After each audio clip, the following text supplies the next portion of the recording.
하나님의 말씀은 레위기 2장 1절에서 16절입니다. 레위기 2장 1절 누구든지 소재의 예물을 여호와께 드리려거든 고운 가루로 예물을 삼아 그 위에 기름을 붓고 또 그 위에 유향을 놓아 아론의 자손 제사장들에게로 가져갈 것이요 제사장은 그 고운 가루 한 움큼과 기름과 그 모든 유향을 가져다가 기념물로 제단 위에 불사를 지니 이는 화제라 여호와께 향기로운 냄새니라. 그 소재물에 남은 것은 아론과 그의 자손에게 돌릴지니 이는 여호와의 화제물 중에 지극히 거룩한 것이니라. 너가 화덕에 구운 것으로 소재 예물을 드리려거든 고운 가루에 기름을 섞어 만든 무교병이나 기름을 바른 무교전병으로 드릴 것이요 철판에 붙인 것으로 소재 예물을 드리려거든 고운 가루에 누룩을 넣지 말고 기름을 섞어 조각으로 나누고 그 위에 기름을 부을지니 이는 소재니라. 내가 냄비의 것으로 소재를 드리려거든 고운 가루와 기름을 섞어 만들지니 너는 이것들로 만든 소재물을 여호와께로 가져다가 제사장에게 줄 것이요 제사장은 그것을 제단으로 가져가서 그 소재물 중에서 기념할 것을 가져다가 제단 위에서 불 썰을 것이니 이는 화제라 여호와께 향기로운 냄새니라. 소재물에 남은 것은 아론과 그의 아들들에게 돌릴지니 이는 여호와의 화제물 중에 지극히 거룩한 것이라. 너희가 여호와께 드리는 모든 소재물에는 누룩을 넣지 말지니 너희가 누룩이나 꿀을 여호와께 화제로 드려 사르지 못할지니라. 처음 익은 것으로는 그것을 여호와께 드릴지나 향기로운 냄새를 위하여는 제단에 올리지 말지며 내 모든 소재물에 소금을 치라. 내 하나님의 언약의 소금을 내 소재에 빼지 못할지니 내 모든 소재물에 소금을 드릴지니라. 너는 첫 이삭의 소재를 여호와께 드리려거든 첫 이삭을 볶아 찌은 것으로 내 소재를 삼되 그 위에 기름을 붓고 그 위에 유향을 더할지니 이는 소재니라. 제사장은 찍은 곡식과 기름을 모든 유향과 함께 기념물로 불사를 지니 이는 여호와께 드리는 화제니라. 하나님 아버지 은혜를 감사합니다. 이 제사를 통하여 하나님께서 궁극적으로 말씀하신 것이 무엇인가를 알기 위하여 그 제사 제도 그것을 공부합니다. 하나님 궁극적인 뜻과 이 기록된 내용들이 어떻게 연결되는가를 잘 깨닫게 하여 주시옵소서. 예수님의 이름으로 감사하며 기도드리옵나이다. 아멘.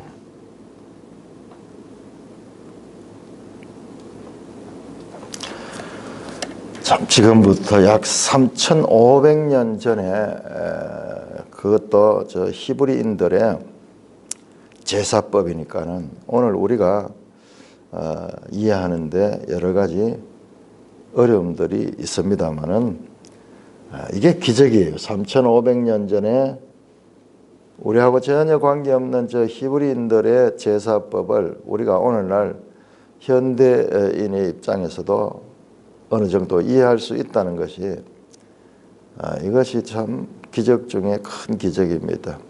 자, 오늘 어제 나왔던 것은 번제였죠. 처음 나오는 건 번제의 특징은 그 모든 제물을 다 불태워서 다 바칩니다. 먹을 것이 아무것도 없어요. 다 온전히 불살라 그렇게 태워서 드리는데 제물들의 종류가 보면은 수컷이었어. 수컷. 그 소나 양이나 이 염소는 수컷이고 비둘기에 대해서는 수컷이니 암컷이니 그 구별이 없었습니다. 이렇게 네발 짐승은 수컷으로 드리고 전부 태워서 드립니다. 번제를 올라라고 하는 올라 우리말대로 비슷해요. 올라간다. 이 모든 것을 태워서 하나님께 불살라 드리는 것입니다. 전적으로 모든 것을 하나님께 드린 겁니다. 그런데 이 소제는 민하라고 하는 민하 소제는 민하라는데 이것은 곡식 제물입니다. 곡식 제물.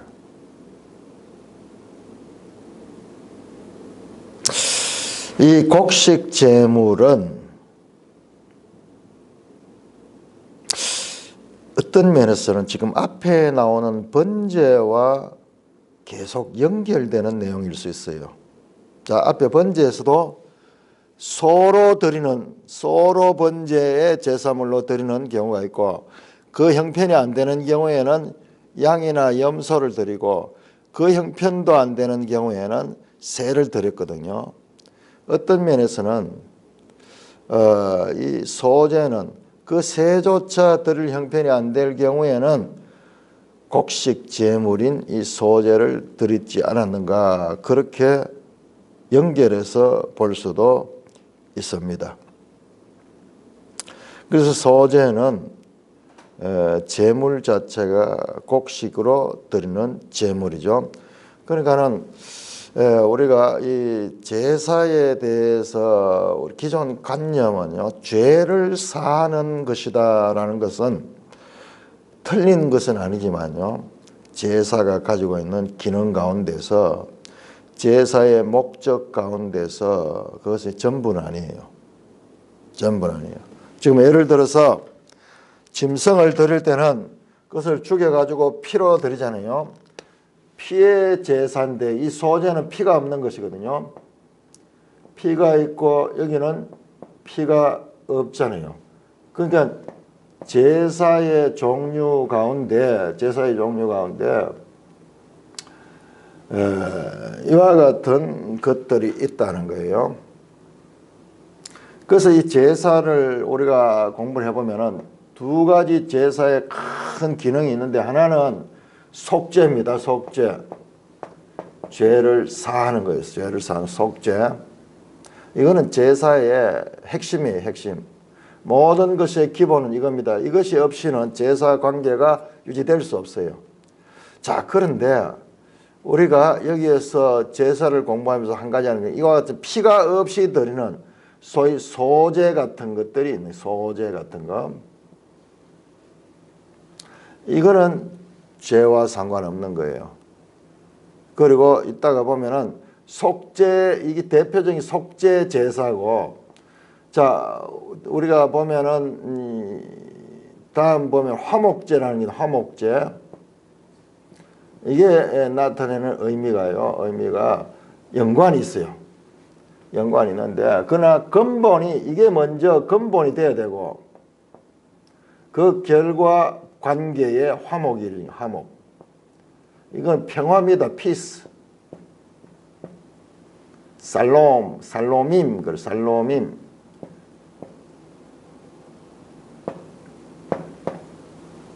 복수로 돼 있는데 살롬 하는 것이 평화, 안녕이라고 하잖아요. 히브리인들의 인사잖아요. 살롬인 관계가 평화로워져서 끊겼던 관계가 화목된다는 뜻이거든요. 그러니까 이것은 근본은 속죄제가 있어야지 이 관계가 유지될 수 있겠죠. 자, 그러니까는 이 화목제 같은 경우 어떠냐? 관계의 정진. 예를 들어서 늘 죄 문제뿐만 아니라 지금 이 소재 같은 경우에도 감사, 찬양, 사랑함, 하나님을 사랑하고 하나님께 감사하고 하나님께 헌신하고 꼭 마지못해 죄 때문에 그렇게 해주는 것이 아니라 죄로 말미암아 우리를 구원해 주신 그 하나님에 대한 감사와 기쁨과 찬양과 헌신 그리고 그 하나님과의 관계를 다 기쁘게 하는 인간관계도 그냥 부자 관계가 있고 그 부자 간에 서로 친하게 서로 교통하면서 이런 것이 있는 거죠. 그런 거죠. 그래서 제사의 두 가지 기능 가운데 하나는 이와 같은 의미가 있다는 것을 우리가 기억해야 돼요. 그러나 이것이 일어나기 위해서는 먼저 죄 사함이 있어야 돼. 죄 사함이 있어야 돼요.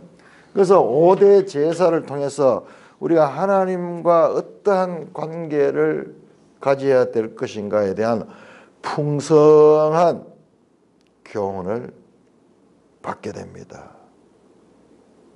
우리 감사하면 선물을 드리잖아요. 기쁨으로 어떤 의무나 이런 것이 아니고 자원해서. 그래서 소제는 프레젠트 선물이나 기프트 선물이라는 그런 의미가 있어요. 감사의 표현. 우리 감사할 때 그렇게 사람들도 마음을 담아가지고 선물할 때 그러면 그 선물을 받으면은 그 사람의 마음이 전달되면서 상호간에 서로 신뢰하고 서로 인정하는 그와 같은 것이 되죠. 감사, 찬양, 헌신 이와 같은 의미가 있는 것입니다. 이 소제 같은 경우에는 곡물로 드리는 제사예요. grain offering 또는 cereal offering, cereal.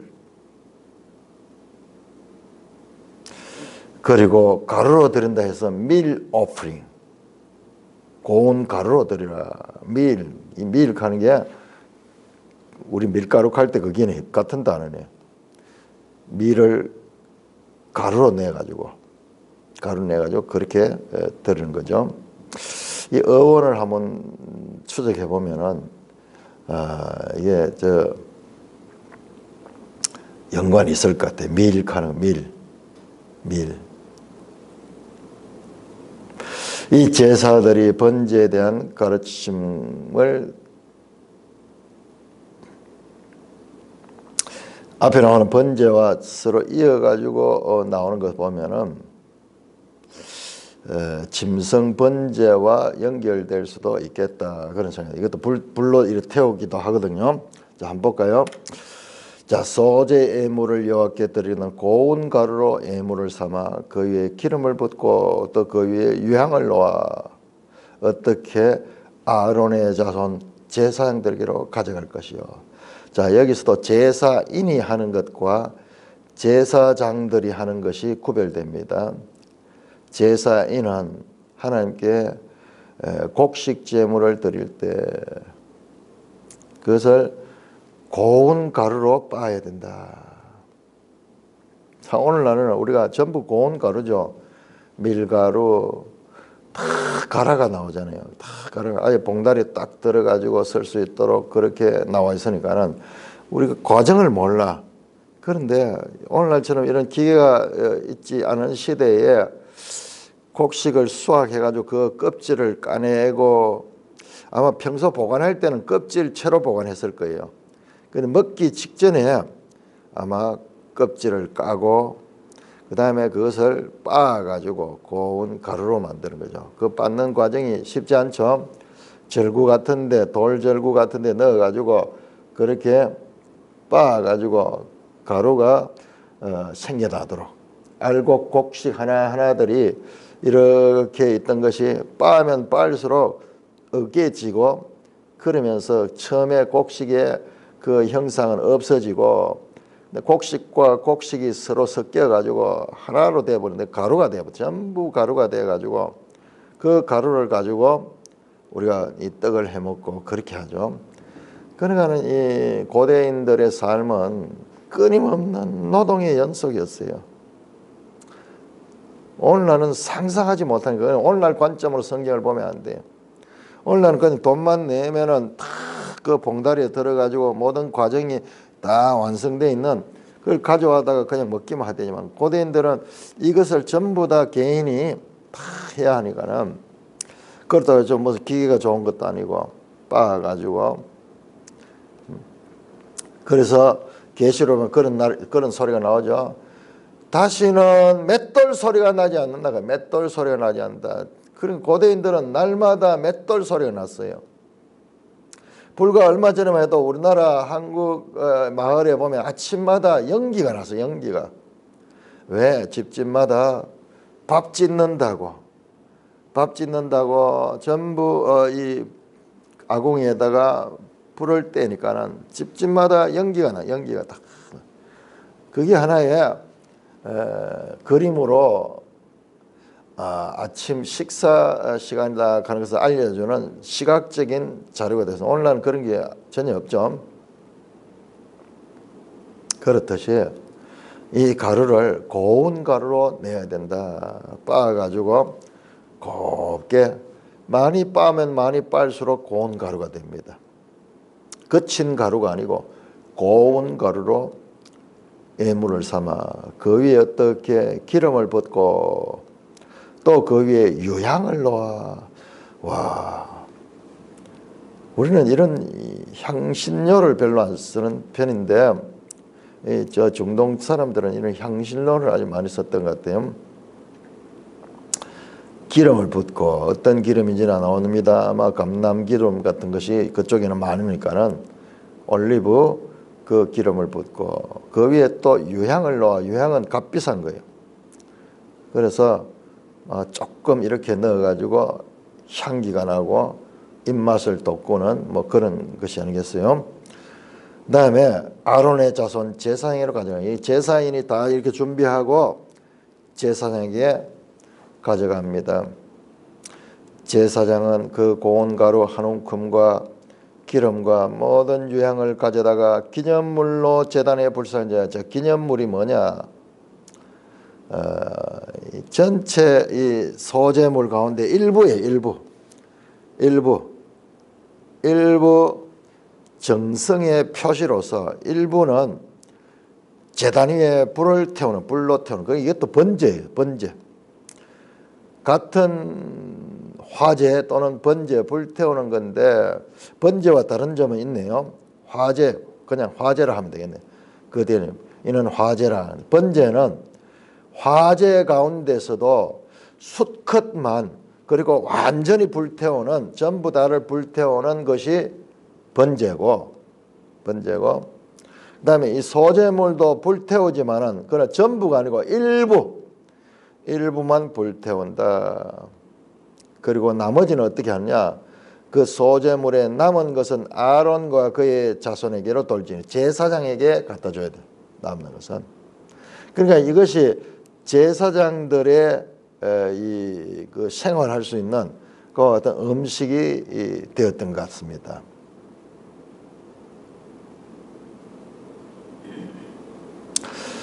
여호와께 향기로운 냄새니라 반복돼 나오자. 이게 무슨 뜻입니까? 하나님께서 받으실 수 있는 그런 용납할 수 있는 그런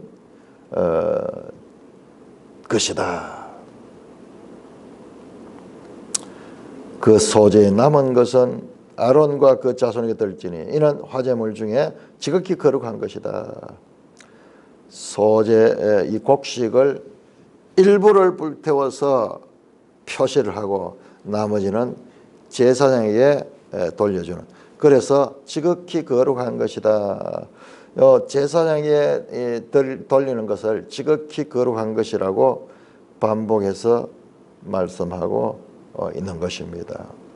자, 여기에서는 그냥 소재 제물을 그냥 가공하지 않고 이 가루로 내 가지고 불에 볶거나 튀기거나 뭐 이렇지 않고 그냥 생가루를 그렇게 제사로 드릴 때의 경우고요. 두 번째 경우는 또 어떻겠냐? 그러니까 제사의 경우에 따라서 드릴 수 있는 방법을 하나님께서 만들어 놨어요. 다양하게 만들어 놨어요. 자, 이것도 오늘날 우리에게 시사하는 점이 많네요. 우리가 살아가는 경우가 참 다양하거든요. 그런 한 사람에게 적용되는, 예를 들어서 하이칼라, 늘 출근해서 사무실에서 일하고 깨끗한 환경에서 땀 흘려 노동하지 않고 주로 사무직을 하는 그런 사람들의 경우와, 그리고 현장에 나가서 땀 흘려 노동해서 일하는 그런 사람의 경우가 있잖아요. 살아가는데 또 남자의 경우, 여자의 경우, 가난한 자의 경우, 부자의 경우, 인생살이는 다양하잖아요. 그러니까는 제사를 지내는 이 법도 그와 같은 다양한 부류들을 염두에 두고 하는 제사 제도를 만들었다는 것을 알 수 있습니다. 좀 부자들은 번제 같은 경우 소로 드리고, 그렇지 않은 자들은 작은 짐승들, 양이나 염소 드리고, 그것도 안 되는 사람들은 새를 드렸듯이 여기에도 마찬가지로 다양하게 드리는 것이죠. 자, 어떤 것이나 4절에 화덕에 구운 것으로, 오븐이죠. 오븐. 그렇게 드릴 때는 고운 가루에 기름을 섞어 만든 무교병이나 기름을 바른 무교전병을 드릴 것이요. 여기는 유향이 안 들어가죠. 유향이 좀 값비싸다 그랬죠. 자, 그러니까는 앞에 나왔던 것은 하나의 스탠다드고, 그 다음에 거기에 미치지 못하는 사람들 앞에서도 보니까 점점 재물이 값이 돈으로 치면은 값이 점점 떨어지는 것들로 되어 있는 걸 보니까는 여기에도 아마 그런 경우가 있는 것 같아요. 자, 그런 다음에 기름을 섞어서 무교전병을 드린다. 우리 성찬할 때 이거 같아요. 그 다음에 성찬할 때 다르네요. 화덕이 이건 구운 것이네요. 우리는 이제 성찬할 때 쓰는 건 지금 철판에 그렇게 하는 거죠. 그 다음에 5절에 보면 철판에 붙인 것으로 소재의 예물을 드리거든. 고운 가루에 누룩을 넣지 말고 기름을 섞어 만들어. 우리가 하는 게 지금 이거네요. 화덕에 구우면은 다르죠. 바삭하게 되죠. 바삭바삭하게. 철판에 구우면은 그래도 이 점성이 유지되죠. 그렇게 하고 그 다음에 조각으로 나누어라. 그 위에 기름을 부을지니. 다시 다 하고 난 다음에 다시 또 기름을 붓네요. 이는 소제니라. 자, 오븐에 구워서 제물을 드릴 수도 있고, 철판에 붙여서 제물로 드릴 수도 있고, 그 다음에 7절에 보니까 네가 냄비의 것으로 소제를 드리거든. 냄비. 그래서 어떤 주석학자는요, 이 냄비는 삶는 것이다. 그렇게 이야기를 해요. 찌는 거겠다. 그죠? 찌는 거. 우리 찐빵 같은 거 만들 때 찌듯이 냄비에 아마 찌는 것이, 앞에 나오는 건 전부 다 화덕이나 철판이고, 냄비로 할 때 고운 가루와 기름을 섞어 만들어라. 너는 이것들로 만든 소제물을 여호와께로 가져다가 제사장에 줄 것이요. 그냥 생가루로 가져오는 것보다도 이렇게 가져오면은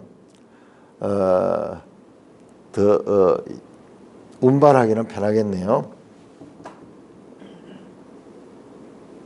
제사장 그것을 제단으로 가져가서 그 소재물, 그 제사장은 그 중에서 다 바치는 것이 아니고 그것을 일부를 기념할 것, 그러니까 일부를 제단 위에 불사르고 이는 화제라 불로 태웁니다.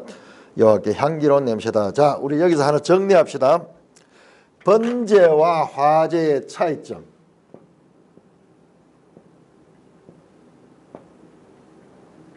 같습니다. 불로 태운다는 것은 같아요. 같은데 화제는 무조건 fire, 불로 태우는 거예요. 번제는 여기에 불로 태우되 숫컷, 그리고 이 숫컷을 반드시 드려야 되는, 그리고 전부를 전부를 불태워서 드리는 거예요. 자, 화제는 뭐냐 그러면 태우는 이 방법 그 자체만 가리키는 거예요. 요 번제는 그 불태워서 드리는 방법과 그리고 그 속에 내용도 포함되어 있고, 화제는 여러 제사에 다 포함되어 있어요. 불로 태우는 그 자체만 가리키고 있고 가리키는 거예요. 그러니까 이 소제도 불로 태우는 거예요. 그러니까 번제와 화제가 구별하기가 좀, 둘 다 불로 태우는 건데, 자, 여기에는 수컷 소라든지 또는 양이라든지 염소 같은 것을 전부 불태우는 거, 이 화제로 되는 건 역시 불태우는 거지만은 불태우는 거. 그리고 번제는 화제예요, 화제. 그러면서 번제와 화제만이 번제가 아닌 것은 이런 건 소제도 번제, 화제가 되는, 소제도 불태운 일부. 그럼 여기는 일부 불태울 수 있다. 종류는 짐승이나 곡물이나 다 화제가 될 수 있어요. 차이점을 알면 차이죠. 자, 이 번제는 제물의 내용까지 포함되는 의미를 가진 것이고, 화제는 그게 아니고 이 제사의 방법만 가리키는 것, 불로 태우는 것, 그것만 가리키고 있다는 것을 우리가 알 수 있습니다. 자, 그래서 이것이 화제다.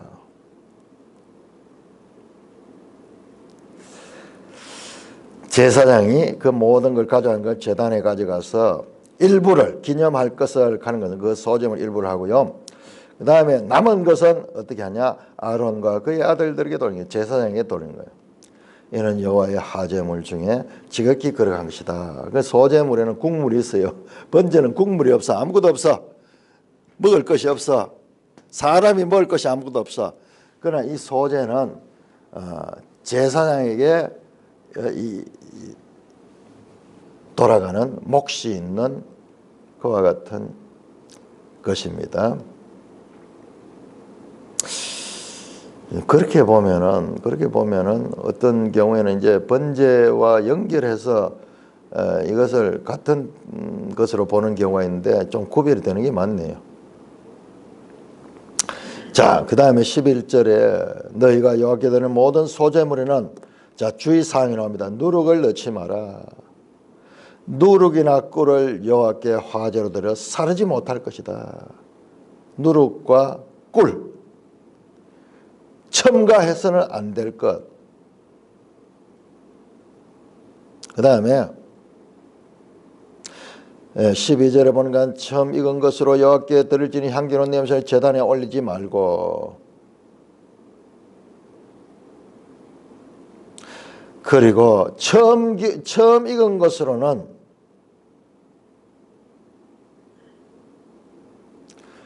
여호와께 따로 드리고 이것을 제단에는 올리지 마라. 그러네요. 처음 익은 것은 밑에 나오니까는 좀 구별되는 것 같아요. 그 다음에 보세요. 13절 네 모든 소제물에는 소금을 쳐라. 내 하나님의 언약의 소금을 네 소제에 빼지 못할지니 내 모든 예물에 소금을 드릴지나. 자, 두 가지 첨가해야 될 것. 소금은 있어야 되고, 그 다음에 없어야 될 것은 누룩과 꿀입니다. 이것은 넣으면 안 돼요. 자, 그러니까 우리가 성경을 보면은 왜 이럴까 설명이 없어요. 왜 소금을 넣어야 되고 왜 이 누룩과 꿀은 넣지 말아야 되는지 설명이 없어요.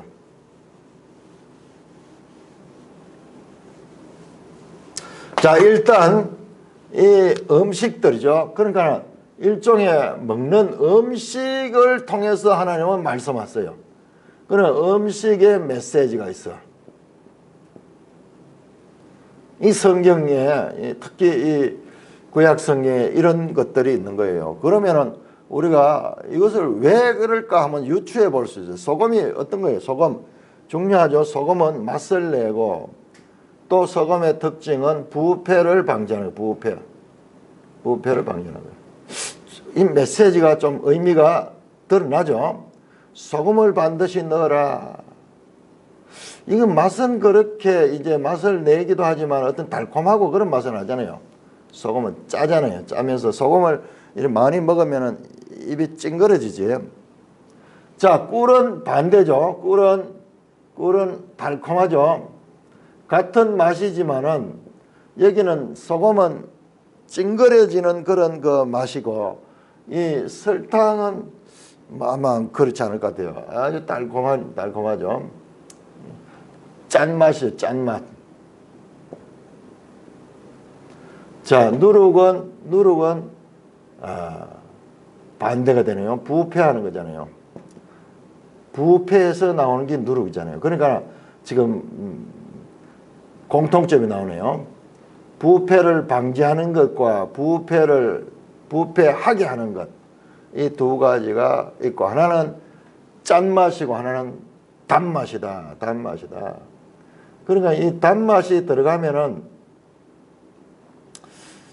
근데 요즘 보면은 무슨 청 같은 거 만들 때 설탕을 또 넣게 돼. 설탕 넣어가지고 부패를 방지하는 것도 있더라고요. 자, 그래서 약간 우리가 말로 표현하기 쉽지 않지만은 뭔가 여기에서도 메시지를 넘길 수가 있어. 자, 이것은 부패하는 것이고 어떤 면에서 이것은 위의 것, 상징하는 거, 하나님의 것을 상징하고 이것은 사람들이 좋아하는 것이에요. 누룩 넣으면 부드러워지잖아요. 꿀 넣으면 달콤해지잖아요. 자, 그것을 반대로 하는 거. 순수한 하나님의 말씀을 유지하는 그런 의미의 소금. 누룩과 꿀은 신약에서 또 나오죠. 바리새인의 누룩과 사두개인의 누룩을 주의하라. 부패를 가리키는 거고, 그리고 유월절에 떡을 먹을 때도 무교병이 있죠. 무교병. 순수한 하나님의 말씀에 거기에다 무엇을 섞지 마라. 어떤 그런 의미를 가지고 있습니다. 그러나 성경이 답을 하지 않기 때문에 우리는 단지 유추할 뿐이죠. 그러니까 자, 하나님의 말씀은 이런 음식을 통해서도 메시지를 전한다.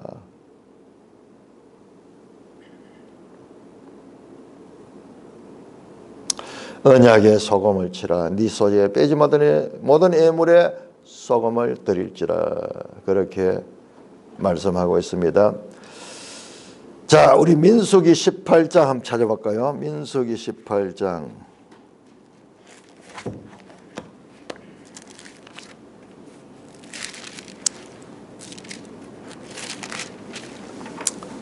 민수기 18장 19절.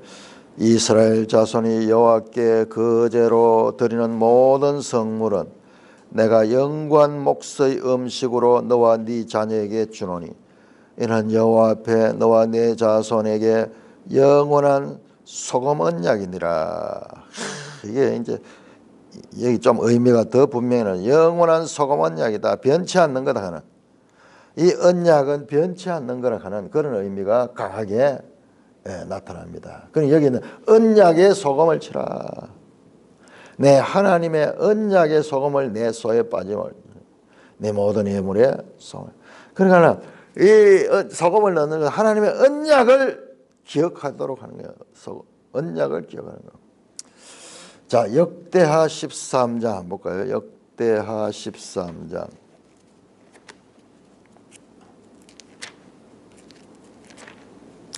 역대하 13장 5절에 보니까는 13장 5절에 이스라엘 하나님 여호와께서 소금 언약으로 이스라엘 나라를 영원히 다윗과 그의 자손에 주신 것을 너희가 알 것이니.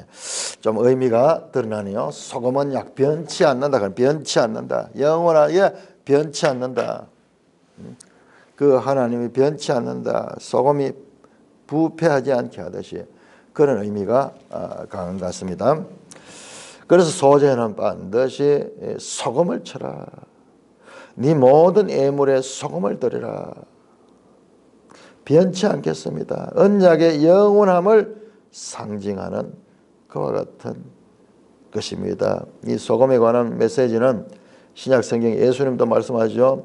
너희는 세상의 소금이다. 세상의 소금이다. 궁극적으로는 이 신약까지 연결되는 의미를 품고 있습니다. 자, 바울 사도도 인용을 하는데 골로새서 4장 한번 볼까요? 골로새 4장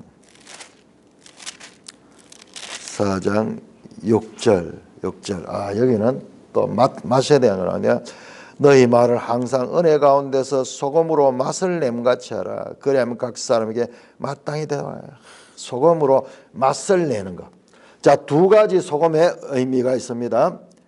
자, 이건 같네요. 아까 우리 제사 가운데 두 가지 의미가 있다 하듯이 제사에 하나는 속죄 그리고 하나는 감사와 찬양과 헌신 그런 의미가 있다 하듯이 소금도 하나는 영원한 변치 않는 부패하지 않는 그런 의미가 있고 그 다음에 맛있는 거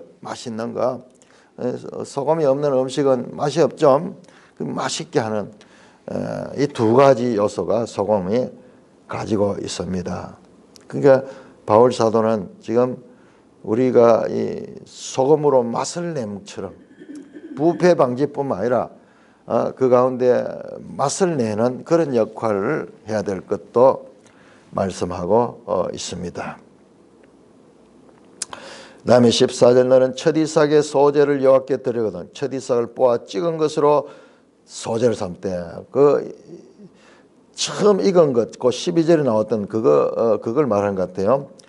자, 첫 이삭의 소제를 함께 드리거든 첫 이삭 뽑아 찍은 것을 볶아가지고 찌은 것을 앞에서 제일 먼저 들을 때는 그냥 고운 가루인데 그건 안 볶고 했던 것 같아요. 자, 여기서는 볶아를 다시 강조하는 거야. 볶고 다시 빻아가지고 그것을 소제로 삼되 그 위에 기름을 붓고 여기는 유향을 더합니다. 유향을 더하네요. 그러니까 처음에 나오는 거하고 같네요. 숨이 상관이네요. 처음에 익히지 않는 이 곡식을 드릴 때하고 같네요. 유향을 따지 이는 소제니라. 자, 중간에 화덕에 구운 것, 철판에 붙인 것, 그 다음에 냄비에 삶은 것 여기는 유향이 없었어요. 그런데 처음 스탠다드와 마지막 그 첫 이삭의 소제 드릴 때는 기름뿐만 아니라 유향도 더해라. 이런 소제는 제사장이 찌은 곡식과 기름의 모든 유향과 함께 기념물로 불사니 이는 여호와께 드리니라. 제사장은 찌은 곡식과 기름과 모든 유향을 함께 드린다. 자, 그래서 이와 같이 소제로 말씀합니다. 음식을 통해서도 메시지를 전합니다. 하나님께서 우리에게 제도를 만들어 주시면서 이렇게 자세하게 기름을 붓는 것, 유향을 넣는 것, 또는 소금을 넣는 것, 그리고 꿀이나 누룩은 배제하는 것. 무슨 의미인지 알 수 없어요. 그러나 지금 여기에서는 마치 그림을 그릴 때 처음에 구도를 잡고 스케치를 하듯이 장차 어떻게 될 것인가, 완성될 것인가를 지금 보여주는 게 이 자체가 완벽한 건 아니에요. 이 자체가 완벽. 그러면서 다시 한번 이런 제사 제도를 통해서도 하나님의 구원 계시의 발전성, 점진적인 발전, 역사 가운데서 어떻게 발전적으로 하죠. 마침내 새 언약으로 가는가, 에덴약에서 새 언약으로 가는가를 우리가 염두에 두고 이 제사 제도를 공부해야 될 것을 다시 한 번 더 확인하게 됩니다. 찬송가 302장이에요.